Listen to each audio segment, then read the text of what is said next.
আসসালামু আলাইকুম, আমি কাজী তাসাদুক ইসলাম এমএস এক্সেল টিউটোরিয়ালে স্বাগতম। আজকের ভিডিওতে আমরা কথা বলবো মার্জ সেল নিয়ে। চলুন শুরু করা যাক।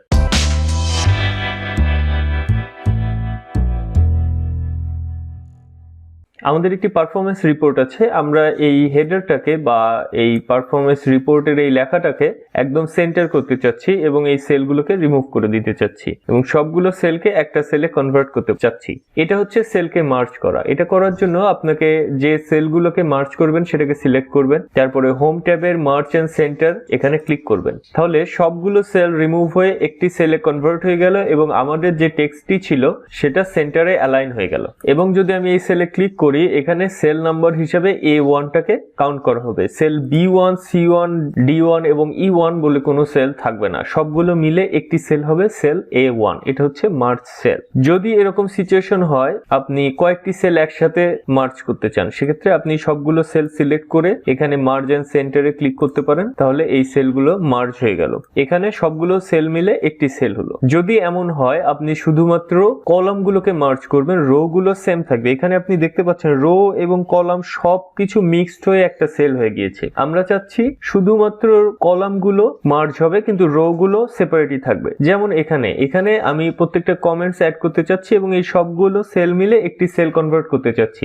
যদি আমি এই রোর সবগুলো সেলকে সিলেক্ট করে এখান থেকে মার্জ করি, তাহলে আপনি দেখতে পাচ্ছেন আমাদের কলামগুলো মার্জ হয়ে গেল কিন্তু রো সেম থাকছে। এই কাজটা যদি আমরা বাকি সবগুলো সেলে অ্যাট এ টাইম করতে চাই, সেক্ষেত্রে আমরা অন্য একটি অপশন ইউজ করব। আমরা হোম ট্যাবের মার্জ এন্ড সেন্টারে ড্রপডাউনে ক্লিক করব এবং এখানে একটি অপশন আছে মার্জ অ্যাক্রস। আপনি এখানে আইকনটা দেখতে পাচ্ছেন, শুধুমাত্র কলামগুলো মার্জ হচ্ছে এই আইকনে। এটাতে যদি আমি ক্লিক করি, আপনি দেখতে পাচ্ছেন আমাদের সবগুলো কলাম মার্জ হয়ে গেছে কিন্তু রো গুলো ইনট্যাক্ট আছে। এভাবে আপনি মার্জ অ্যাক্রস এর কাজ করতে পারেন। যদি এমন হয় যে আপনি সেলটাকে মার্জ করতে চাচ্ছেন কিন্তু আপনি টেক্সটটাকে সেন্টার করবেন না, সেক্ষেত্রে আপনি এই ড্রপডাউন থেকে শুধুমাত্র মার্জ সেলে সিলেক্ট করলেই হয়ে যাবে। ওকে, মার্জ সেলের কিছু ড্রব্যাক আছে। যদি আপনি সেল মার্জ করেন, সেটা মেইনলি আপনার অ্যাক্সেসিবিলিটি ইস্যু হবে। আমরা যখন রিভিউ ট্যাবের অ্যাক্সেসিবিলিটি নিয়ে কথা বলেছি তখন আমরা একটু ডিটেলসে বলেছি কোন কোন কারণে অ্যাক্সেসিবিলিটি ইস্যু হয়। তো মার্জ সেল অ্যাক্সেসিবিলিটি ইস্যুর একটা প্রধান কারণ।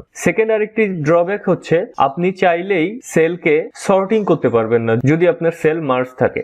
মার্জ সেলের আরেকটি ড্রব্যাক হচ্ছে আপনি যদি যে সেলের মধ্যে ডেটা আছে সেই সেলকে মার্জ করতে চান, সেক্ষেত্রে আপনি দেখতে পাচ্ছেন শুধুমাত্র প্রথম সেলের যে ডাটাটা সেটা থাকবে, বাকি জিনিসগুলো রিমুভ হয়ে যাবে, যেমন এখানে হলো। এবং আপনি টেবিল এবং পিভট টেবিলের মধ্যে সেল মার্জও করতে পারবেন না। আপনার এক্সট্রিম প্রয়োজন না হলে সেল মার্জ করবেন না।